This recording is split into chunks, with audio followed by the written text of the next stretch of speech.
This is Blueberry Beat. I'm AJ, and this is my Aunt Treat. Hello, Annie. Hey, Treat.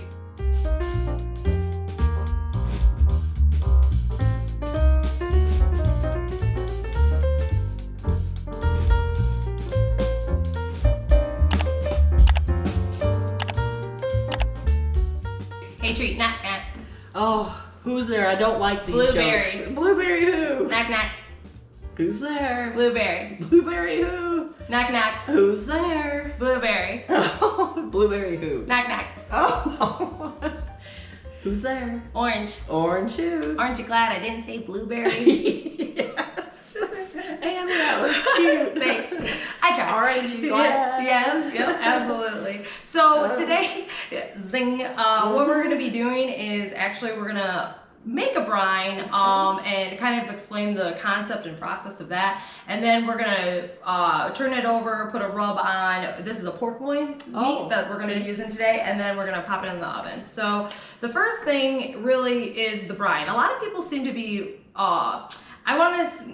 it seems like a very unapproachable concept sometimes when it's actually super easy. So it's literally just sugar and salt mixed well in a liquid, and then you have the meat sit in it with some acid. So all those components and stuff. But what I did is, this is our blueberry tea that we sell at the blueberry store. And I actually made blueberry tea, and that's gonna be the main liquid sitting here that the pork's gonna sit in the brine. So I already made that, and you can even tea bags and all. I mean, just keep it all in there, because you know, it'll just add that much more flavor.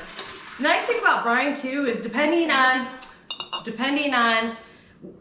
like, you can make a brine, set some of it aside, put the meat in, and then the ones you set aside you could use for future things. Like you could like pickle with it, or you could use it in making a stock or stuff like that. You don't want to reuse it obviously if it has raw meat sitting in it. But otherwise, so just make a bigger batch. Sure, if you want, and then set it aside before putting the meat in. So I have this, and then for my acid component, I put lemon or lime. It's your choice of what you have, but also ponzu. And ponzu, it's kind of like citrus and soy sauce mixed together, pretty much. But if you had just put ponzu in this, it's not strong enough of an acid to really go into the proteins. And what the acids are doing is they're going into the proteins, and they're making the meat a little bit easier textured and also more flavorful. So it's kind of like breaking it down and going throughout. So I'll just add this well, I didn't realize this wasn't open yet. There you go. We'll add a little bit of this, and it's kind of to your taste. I mean, there's measurements possibly you could use, but it's really just the meat sitting in the liquid. It's not like you're really cooking the liquid or anything. So there's that. And then in it, we also have a couple bay leaves, some peppercorn. I also add some salt. Lots of salt though. Salt's pretty important. And then also we'll do some brown sugar. And we have the citrus already. I already have a brine made up, so we'll there it is, yep. And then we'll stir that all nice and about. And the big trick though is, like I've mentioned before, just make sure that the salt and the sugar are completely dissolved into the brine itself. You know, because that just makes more sense. It's just gonna give it the most flavor. Stirring until it's dissolved. Absolutely. So what I can just set right here, because what I have actually is the brine with the meat in it. So we have this guy, and it's also very important to seal it. So this guy would be sealed, boom, good to go. But this is actually kind of a model of the pork loin sitting in the brine. How long was it in there? Overnight. And you know, you want to make note of how lean the meat is that you're actually using compared to how much acid, because if you put too much acid and the meat is already kind of leaner anyways, you might not want to do overnight, because it might be mushy the next day when you get up. So what we'll do now is, this is the pork loin in the brine. We would take it out now.